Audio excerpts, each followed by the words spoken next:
Shalom saudara-saudara yang terkasih dalam Tuhan Yesus Kristus, selamat pagi. Renungan harian kita pada hari ini diambil dari Lukas pasal yang ke-14 ayat 25 sampai yang ke-35. Judul renungan kita pada hari ini adalah Pengikut Kristus. Kyle Edelman dalam bukunya yang berjudul Not a Fan mengatakan bahwa orang percaya dapat terjebak untuk menjadi penggemar Yesus dan bukan pengikutnya. Jika ditanya tentang Alkitab dan seluruh isinya, dia bisa sangat hafal, namun ketika ditantang untuk melepaskan sesuatu yang selama ini menghambat pertumbuhan rohaninya, belum tentu dia mau melakukannya. Seorang penggemar hanya bertahan sesaat saja, tetapi pengikut ialah orang yang dengan komitmen penuh setia kepada Tuannya. Banyak orang datang mengikuti Yesus dan mulai menggemarinya. Yesus dapat mengadakan banyak mujizat dan dia menjadi orang yang menyedot perhatian masyarakat pada waktu itu. Melihat hal ini, Yesus tidak memanfaatkannya untuk membuat dirinya menjadi semakin populer, melainkan dia langsung mengatakan suatu makna yang tegas akan esensi mengikut dia. Yesus ingin mereka menjadi seorang murid yang setia kepadanya, dan mau membayar harga untuk melepaskan kenyamanan yang menghambat mereka untuk mengenal Yesus dan karyanya lebih dalam. Saudara, apakah selama ini kita sungguh-sungguh menjadi pengikut Kristus? Atau kita masih dalam tahap penggemar saja? Yang dapat pergi ketika kita merasa tidak puas dengan orang yang kita gemari? Yesus mau kita tidak menyia-nyiakan hidup ini dengan mental penggemar. Dia mau kita menjadi murid yang rela membayar harga untuk pertumbuhan rohani kita. Beranikah kita serius menjadi murid Kristus sekarang? Tuhan membutuhkan pengikut Kristus yang setia, bukan penggemar sesaat yang bisa pergi kapan saja. Oke, mari kita melihat pembahasannya. Dengan cara bagaimanakah seseorang itu bisa menjadi garam dan terang dunia? Gitu ya. Oke, mari kita lihat Lukas pasal yang ke-14 ayat 25 sampai yang ke-35. Pada suatu kali banyak orang berduyun-duyun mengikut Yesus dalam perjalanannya. Sambil berpaling dia berkata kepada mereka, "Jikalau seorang datang kepadaku dan dia tidak membenci bapaknya, ibunya, istrinya, anak-anaknya, saudara-saudaranya laki-laki atau perempuan, bahkan nyawanya sendiri, dia tak dapat menjadi muridku. Barang siapa tidak memikul salibnya dan mengikut aku, dia tidak dapat menjadi muridku. Sebab siapakah di antara kamu yang kalau mau mendirikan sebuah menara, tidak duduk dahulu membuat anggaran biayanya, kalau cukup uangnya untuk menyelesaikan pekerjaannya itu, supaya jikalau dia sudah meletakkan dasarnya dan tidak dapat menyelesaikannya, jangan-jangan semua orang yang melihatnya mengejek dia, sambil berkata, orang itu mulai mendirikan tetapi dia tidak sanggup menyelesaikan. Atau raja manakah yang kalau mau pergi berperang melawan raja lain, tidak duduk dahulu untuk mempertimbangkan, apakah dengan 10.000 orang, dia sanggup menghadapi lawan yang mendatanginya dengan 20.000 orang? Jikalau tidak, dia akan mengirim utusannya selama musuh itu masih jauh untuk menanyakan syarat-syarat perdamaian. Demikian pula lah setiap orang-orang di antara kamu yang tidak melepaskan dirinya dari segala miliknya, tidak dapat menjadi muridku. Garam memang baik, tetapi garam juga menjadi tawar. Dengan apakah dia diasinkan? Tidak ada gunanya lagi untuk ladang maupun untuk pupuk, dan orang membuangnya saja. Siapa mempunyai telinga untuk mendengar, hendaklah dia mendengar. Saudara, mari kita lihat satu persatu ya. Banyak orang mengikut Yesus. Mari kita lihat tulisan yang berwarna merah. Banyak orang berduyun-duyun mengikuti Yesus dalam perjalanannya. Saudara, apa sih yang dicari oleh orang banyak ketika mereka tuh mengikuti Yesus? Apakah mereka berpikiran untuk memuliakan dia? Ataukah mereka hanya menginginkan dekat dengan sumber berkat, dengan berharap mendapatkan cipratan dari berkat tersebut? Terutama misalkan berkat kesembuhan, atau berkat Yesus memberi makan 5.000 orang, sehingga mereka mendapatkan roti gratis? Atau mereka memiliki pengharapan yang salah tentang Yesus, yaitu mereka mau mengangkat Yesus sebagai Mesias. Padahal Yesus itu menjadi Mesias rohani, bukan Mesias jasmani. Mesias jasmani itu artinya yang memberontak terhadap pemerintahan Romawi saat itu. Itulah sebabnya Yesus bertanya kepada orang banyak tersebut, Kan sambil berpaling dia berkata kepada mereka. Yang ditanyakan atau yang dikatakan Yesus apa ya? Dia ngomong gini. Jikalau seseorang datang kepadaku, dan dia tidak membenci bapaknya, ibunya, istrinya, anak-anaknya, saudaranya laki-laki atau perempuan, bahkan nyawanya sendiri, dia tidak dapat jadi muridku. Ternyata mengikut Kristus ini tidak mudah ya. Ini pernyataan yang benar-benar kontroversial yang dikeluarkan oleh Yesus. Benarkah ketika seseorang tuh benar-benar ingin mengikut Tuhan, harus membenci keluarganya? Kenapa kok keluarganya itu dipertentangkan dengan Tuhan? Perkataan membenci bapaknya, ibunya, istrinya harus diartikan sebagai mengasihi lebih sedikit. Jadi, mengartikan ayat itu dengan cara yang demikian ya. Barang siapa yang tidak mengasihi Yesus lebih besar daripada kasihnya kepada orang tuanya, anaknya, istrinya, suaminya, maka orang itu memang tidak dapat dikatakan sebagai pengikut Kristus yang sejati. Ya, jadi syarat mengikut Yesus tuh begini ya. Harus membenci bapaknya, ibunya, istrinya, anak-anaknya. Orang pasti bingung ya. Kenapa? Kok harus membenci? Nah, makanya dari itu harus diartikan sebagai mengasihi lebih sedikit. Jadi bukan berarti kalau menjadi pengikut Kristus, waduh, harus benci papanya, ndak ngomong lagi sama papanya, ndak ngomong lagi sama ibunya atau istrinya. Wah, ndak karu-karuan nanti diartikan seperti itu ya. Jadi cara yang benar untuk mengartikannya dengan cara apa? Mengasihi lebih sedikit. Jadi artinya syarat pertama menjadi murid Yesus adalah mengasihi dia, mengutamakan dia lebih dari segala-galanya. Hal yang berikutnya adalah menjadi terang di tengah gelapnya dunia ini.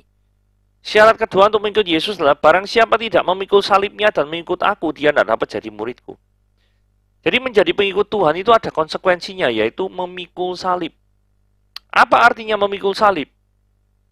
Artinya memikul salib adalah berkata tidak terhadap kehendak sendiri dan berkata iya terhadap kehendak Allah. Saudara ingat peristiwa doa Yesus di Taman Getsemani, bukan? Ketika Yesus Taman Getsemani, Bapa, jikalau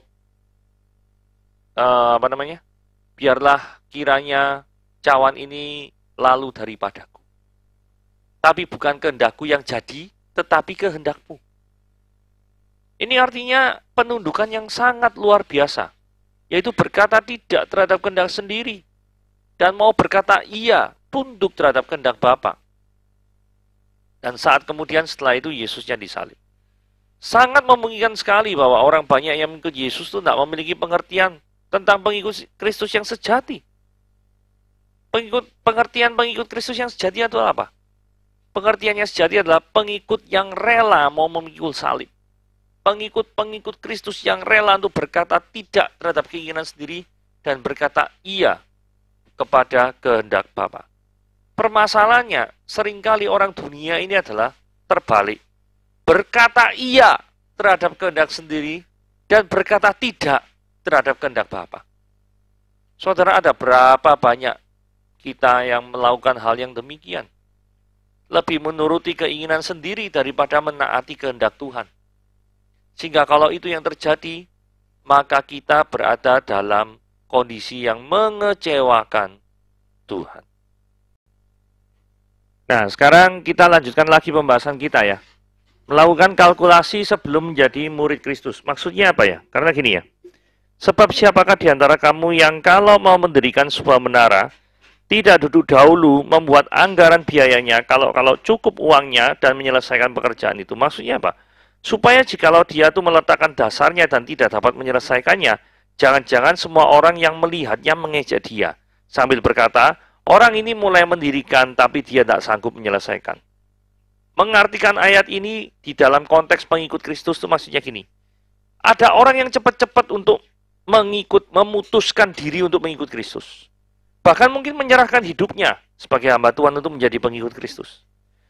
Nah, ini adalah orang yang tergesa-gesa. Kenapa? Orang belum memikirkan resikonya mengikut Kristus apa.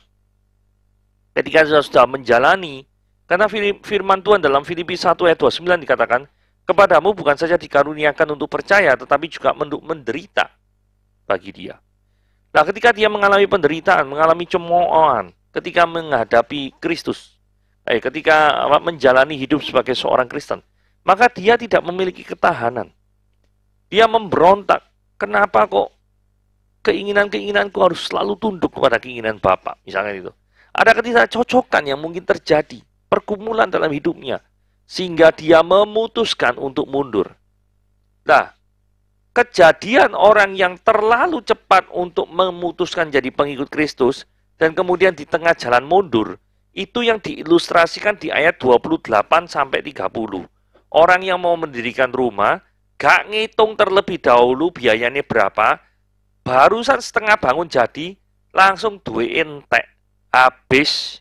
Terus kemudian karena nggak dapat menyelesaikan, terus orang-orang malah ngomong, waduh orang ini mulai tok mendirikan tapi nggak sanggup menyelesaikan.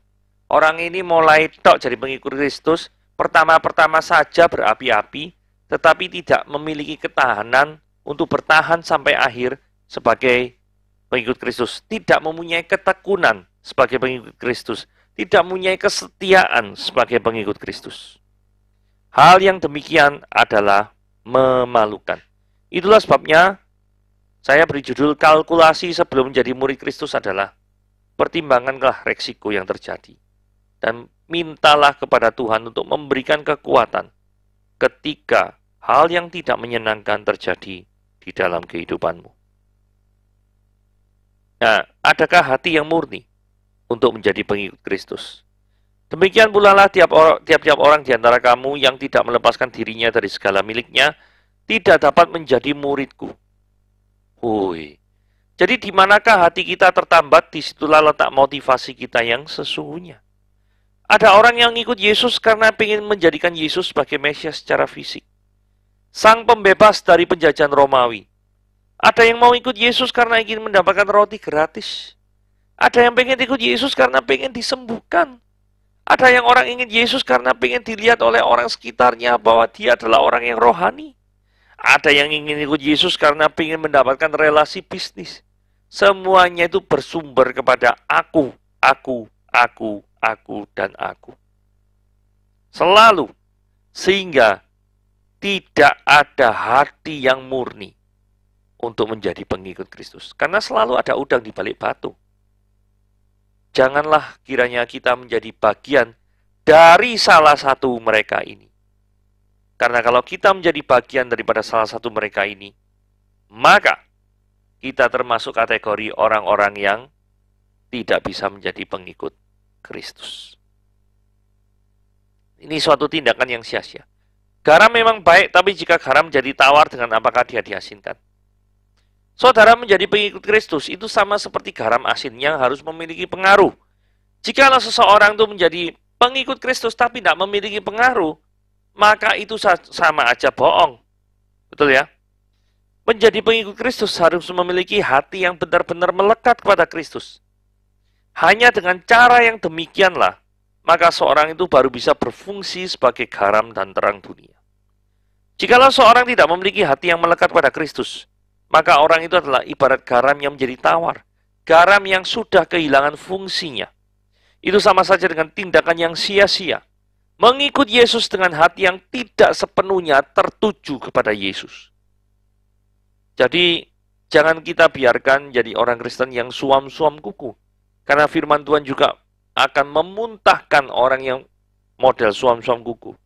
Hendaklah jikalau dia katakan ya, tidak, artinya kalau engkau sudah mengatakan ya dan mau menjadi pengikut Kristus, maka ada dua hal yang harus engkau lakukan, yaitu pertama, mengasihi Yesus lebih dari segalanya. Yang tadi kita artikan, barang siapa tidak membenci ayahnya dan ibunya, tadi ya.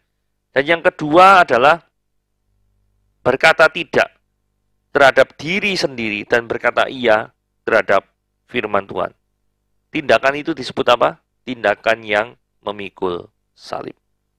Kiranya kita menjadi pengikut Kristus yang mengasihi Yesus lebih dari segalanya, dan memikul salib kita setiap hari. Tuhan Yesus memberkati.